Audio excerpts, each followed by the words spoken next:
Welcome to MicroTrains. We're delighted to offer a video tour today, and we're going to start by showing our large layout that we have in our front office.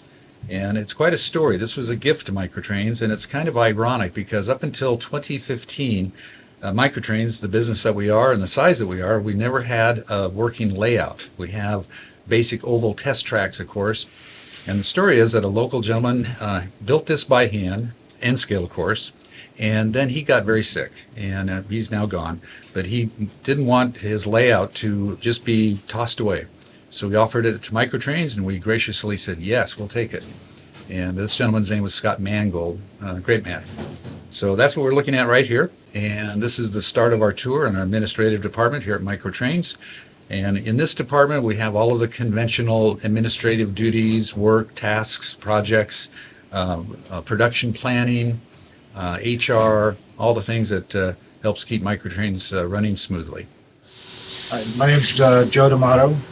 I'm the design engineer here at MicroTrains, and got a wide variety of responsibilities, starting with our magnetic couplers, maintaining databases for that, talking to customers about conversions, helping them out with that, developing new coupler designs, new applications for them.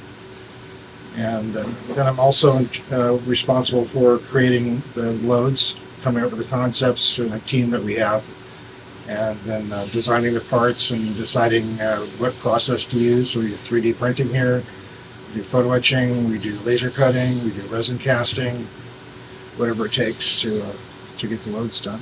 So a lot of that artwork I generate here. So in the next door, Steve will take care of taking it to tooling. If we've got a concept that we're going to actually get into regular standard manufacturing, they'll draw up the artwork for that. So I just take care of all this basically soft manufacturing processes. Another important responsibility is developing concepts for new tooling, new car projects. So I'll do the initial research on that, see if it's a viable project for us to work on.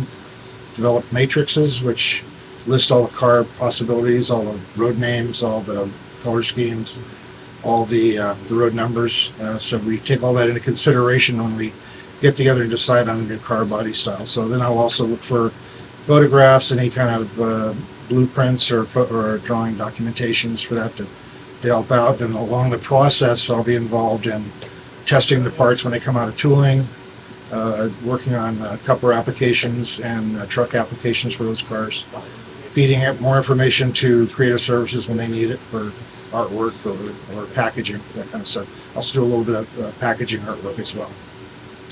Hi, my name's Steve Ward. I'm the head of the engineering department here at MicroTrains. These are some of the 3D printers we use, resin 3D printers. We've got 4 Mono X's and 2 M5s from Anycubic. We do a lot of prototyping using the machines and also production. I do a lot of the design for this. Joe also does a lot of the load designs for the production. Using AutoCAD 2023 for all my design work, and we do it all in 3D. Do the design of the car, and you can see here, well, we can get it all designed up, make sure all the fits are correct and everything else before we go into the mold design. Here's the deck mold for the 134 with the wood deck on it. We've got all the designs for everything, slides, ejector core and all that. We have to determine water lines to keep cooling and where we're going to inject the plastic into it. This is for die cast. We also do plastic parts, which would be a different style mold, of course.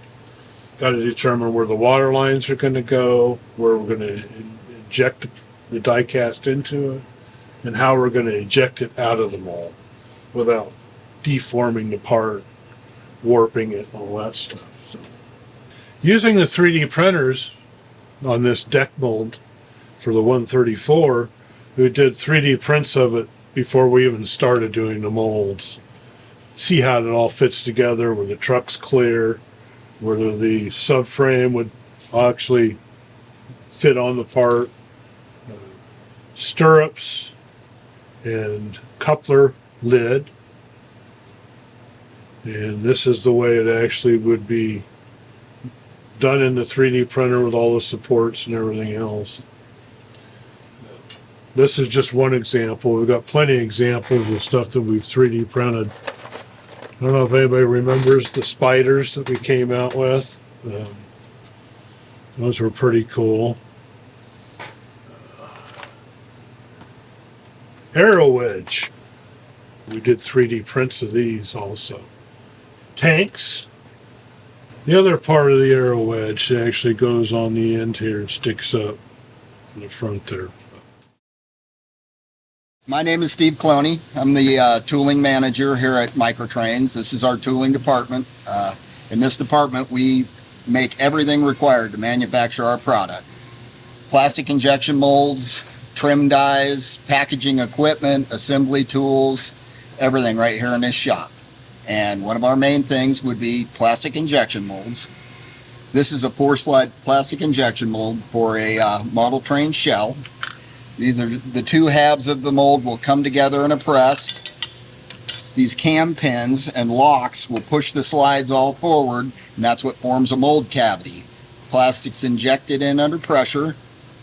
The two halves will open, retracting the slides, and ejector pins will come out from the core and pushing the part out and repeating the cycle. We start with drawings from our engineering department and start with raw blocks of steel and machine all these components. As you can see, the detail of the car is engraved right into the steel inserts. This is high precision work. We use extremely small cutters at high RPMs to get a lot of this done. We also use a manufacturing process called EDM, where it's electrical discharge machining, and we burn details into these inserts.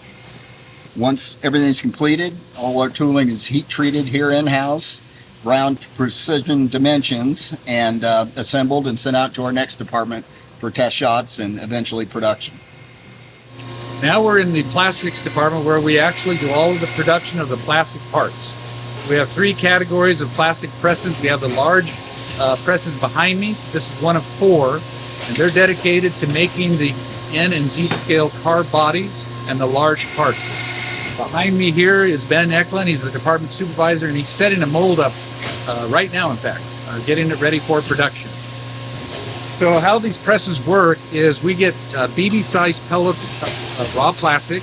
We load them into this hopper here, right there, and then the press gets heated up to roughly 400 degrees, so the plastic is kind of a goo. And then the barrel right here, it has an auger screw inside, and it pushes the plastic into the mold. The mold then will open up and the part will drop out. And the cycle repeats itself as long as you've got the press in operation. Different car styles based on size and intricacy have their own cycle time.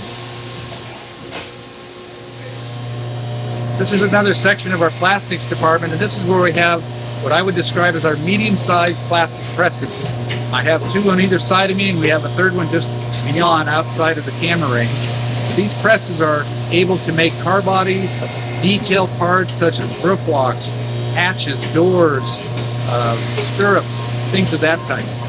And right here we have the operator. She's making a subframe for a caboose. That's what's coming off the press, trimming parts. We're very proud of the fact that we have the greatest number of N-scale car body styles of any manufacturer model trains worldwide, bar none. We have over 144 different series in our N-scale line.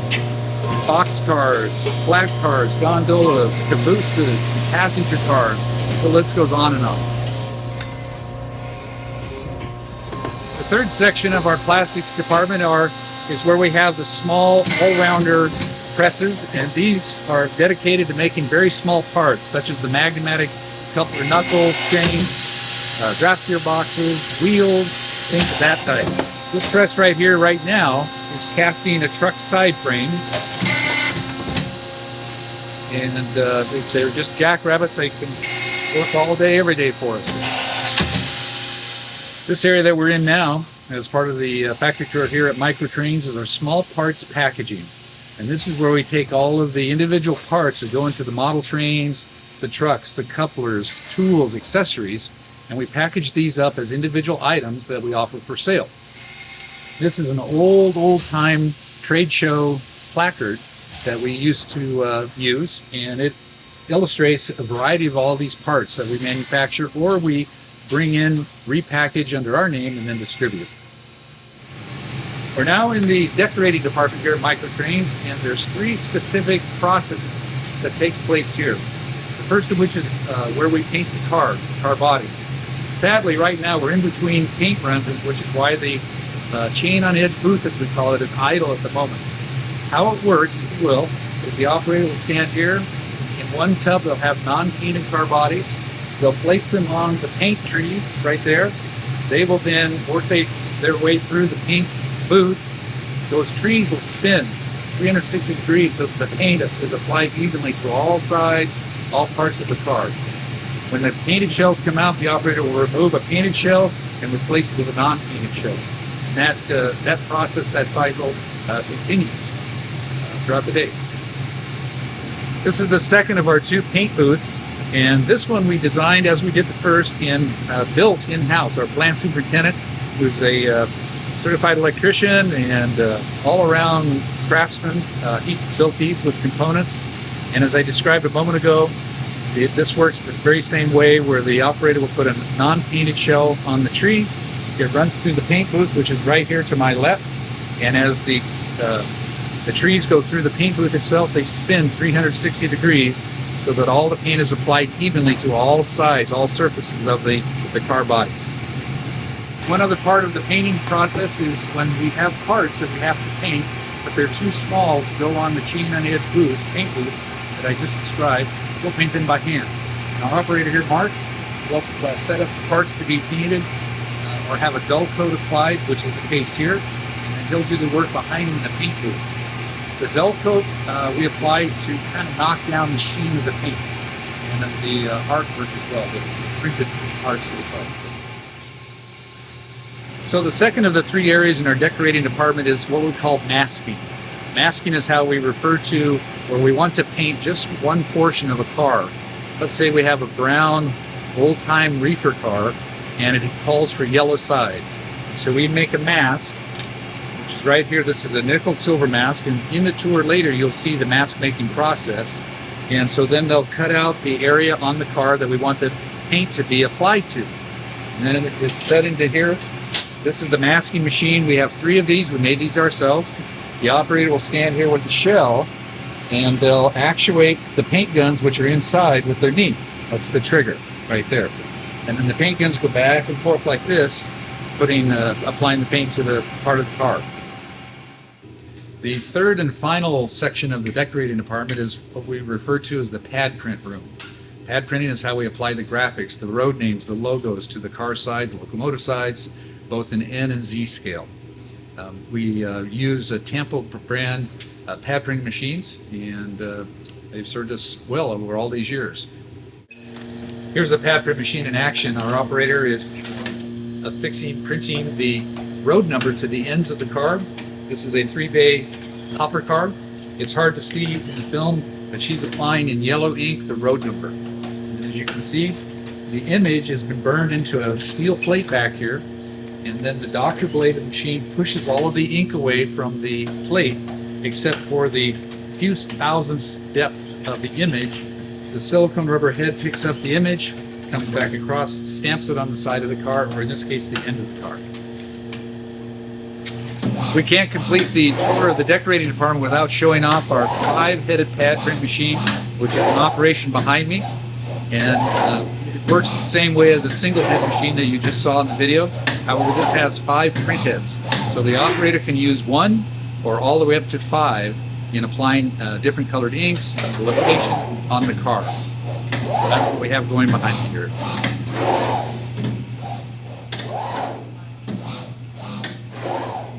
So I'm Paul, and I'm here at Weathering and MicroTrains. And so I do a number of different things. So this particular car is a flat car, which I'll weather the whole thing. A lot of times I'll just do underframes and things like that. But this one is just gray, and then I'm going to make it look dusty. Since we're working in bulk here, I usually just kind of lay them out like this, and then I can spray them all at one time instead of having to do every single car individually. This allows me to be more efficient. So I got my paint mixed up, I got my cars laid out, and what I usually do is I can just kind of give it a once over. Being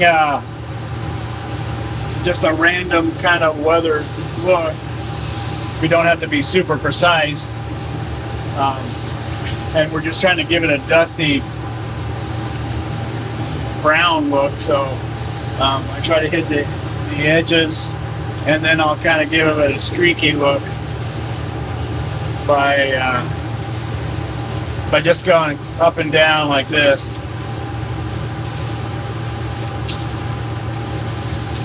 Which I can do fairly quick.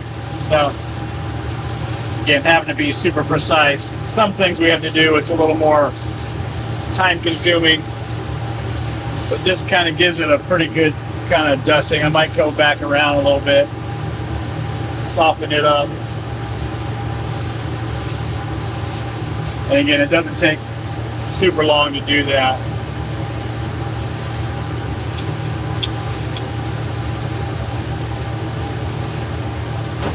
So now that it doesn't take too long for the paint to dry, which is helpful.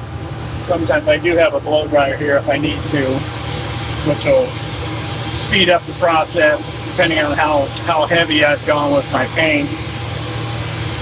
A little warm air helps. And then for this, what I'll do is turn it sideways so that I can get to the edges. So I have to figure out how the best way to do it. Probably the best way is like this.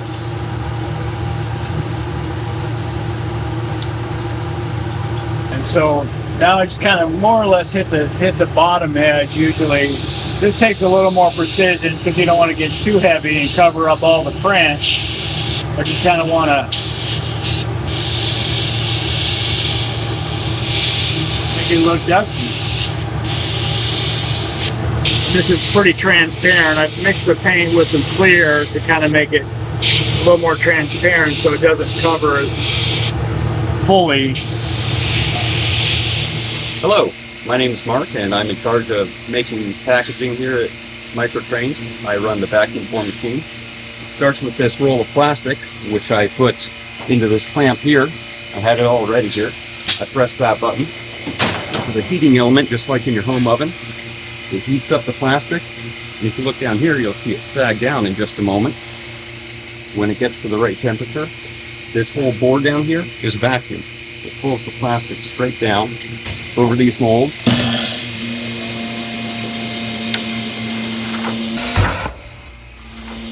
This is what comes out of the machine. I cut the sheet in half and then I put it on this painstakingly calibrated board made of razor blades. I put this board on it and then I send it through the rollers. When it comes out on the other side, I have about 30 perfectly cut out nests that hold one train car. So my name is Bruce Kelly, and I do casting of resin parts, and we basically start out with a pattern like this, or actually a pattern like that, which is given to me, and I make a production mold out of it. And to make a production mold is that I would start with one and just keep casting it, and eventually I'll have a production mold, which is a box, which will turn into this. And this is basically a mold that's made out of a two-part silicone product, and it's a catalyst with the silicone, and it comes out looking like that. And this is my production mold. I'll take that, or a number of them, and I will pour in a resin, which is basically, it will look like something like this is colored, and then I'll take a clear, it's an A and a B, and that will turn into this. So this is a sugar beet mold that we're doing right now, and it will turn into that. And this is the load that will go into the gondola. It's for this load. die casting. We operate on two different machines here. They're hot chamber zinc die cast machines that operate off of hydraulics and pneumatics. Blue one here is our newest one. We also have an older one that's built in '68. Oldest operating one in the country for that particular model. We take raw zinc ingots, which is a number 2 zinc alloy, and we melt it down. And we maintain the melting point at 800 degrees Fahrenheit. I have 3 different pots. Our primary pot for the Freck die cast machine and the National die cast machine. All of them maintain an 800 degree temperature. The liquid zinc gets forced down in through a gooseneck with the hydraulic plunger, goes through a hot chamber, which is still 800 degrees, and into the back of the mold. The parts that we cast cool from 800 to right around 400 degrees Fahrenheit and become solid. We try and reclaim as much as we can to recycle. So we cover about 15% of the material we cast. The parts that we do cast get broke down, inspected, and rejects here at the machine will automatically get remelted and recycled. In the process, we're constantly moving the machine, so it's all about timing. Right now, the process time that for the part that I'm casting right now is roughly about 5 seconds cycle time. So from the time the mold closes and opens and ejects the part, it's about 5 to 6 seconds. We also have to have a dilute set up in there to keep the parts from overheating and sticking to the mold. So it's an oil-water mixture. Once it coats the face of the mold and the hot zinc comes in, it vaporizes it and creates a gas. And when it does, we've got little squares called overflows and traps the gas and keeps voids and gas bubbles from showing up into the parts. Once it's done here, then it'll go over into the coloring room for processing, deflashing, secondary inspection, and chemical processing, depending on what needs. If it's blackened, we have a black oxide solution that we run them through, or if they're painted, we get them clean with an acetone or industrial cleaner solution, and it moves on from that point on. Hello, I'm Krista, and this is the assembly department. So I'll be showing you around and explaining some of the things that go on over here. So this is one of our fixtures that we have right here that trims our truck lids for our trucks. So let's put that in there. The button.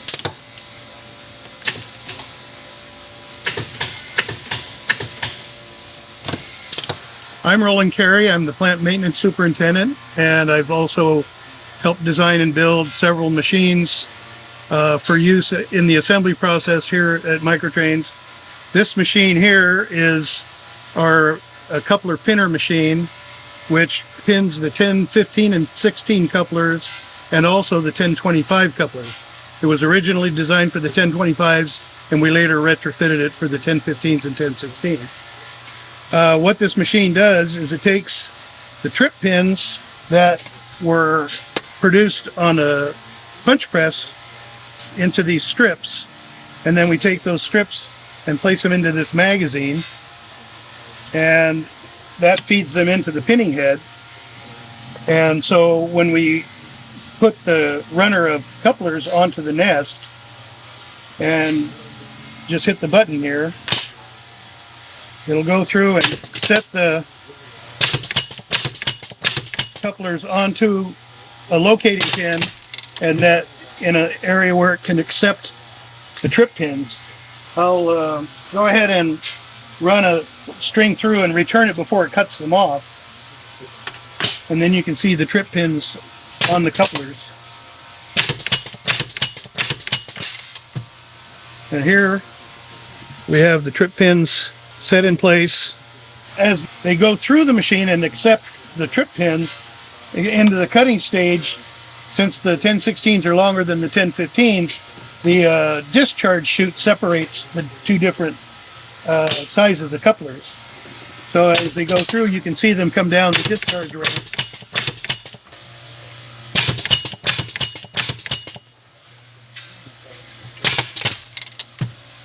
This machine's been built more than 20 years ago.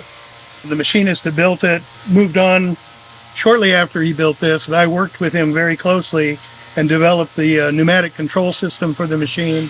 And then since then, I've been the one maintaining this machine and doing the changeovers from one style of coupler to the other.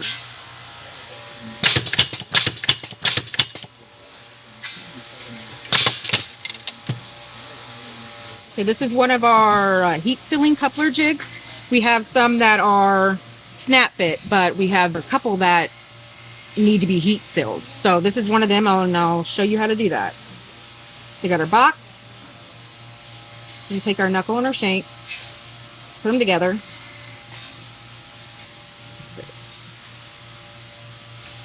Our spring. And our lid.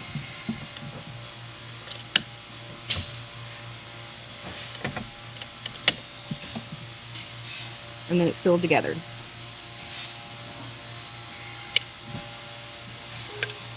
Okay, so this is one of our truck assembly fixtures, and that's what I'll be doing right now. And I'll be using some of the lids that I showed you how to trim earlier. So we're going to put our truck here. And we're going to put our knuckle and our shank together. Place it on there. Spring.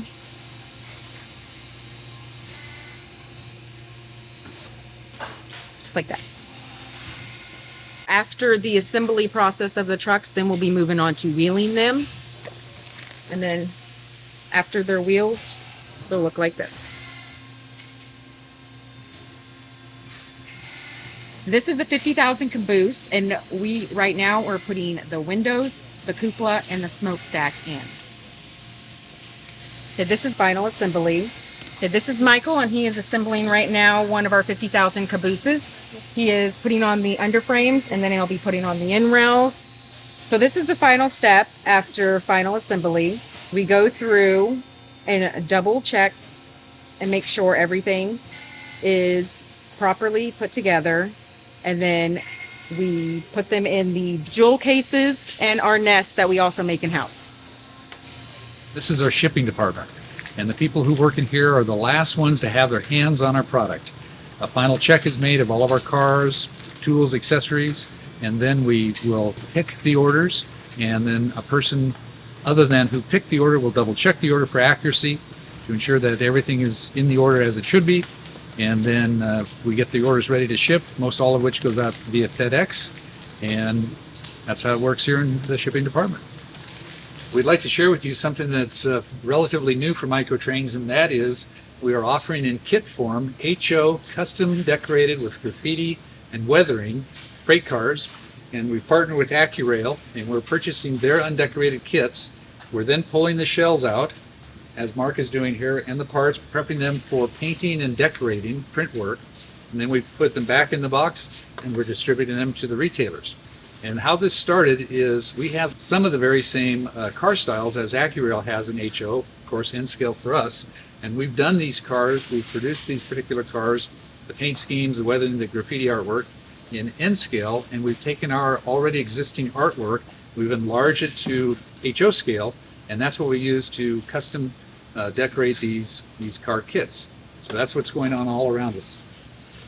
We're now at the last stop on our factory tour here at MicroTrains, and this is our creative services department, which includes our graphic artists. And to my right, your left, we have the department lead, Brandon Templeton, and also one of the other graphic artists, Christine, and they're doing the car art for upcoming releases of MicroTrains.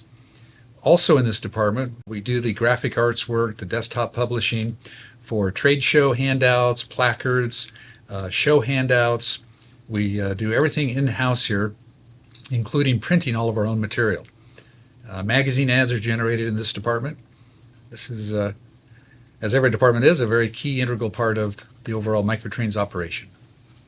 MicroTrains has a monthly newsletter called Micro News, and this outlines and features with photographs all of our new releases for the given month, specialty themed train sets and multi-packs, everything new that's coming out for the given month. I'm holding in my hand the June 2024 edition. Also, please don't hesitate to visit our website, www.micro-trains.com. And also on our website, we have an online store, so consumers are welcome to purchase our trains that way, as well as patronizing your favorite dealer. So again, from all of us at MicroTrains, thank you very much.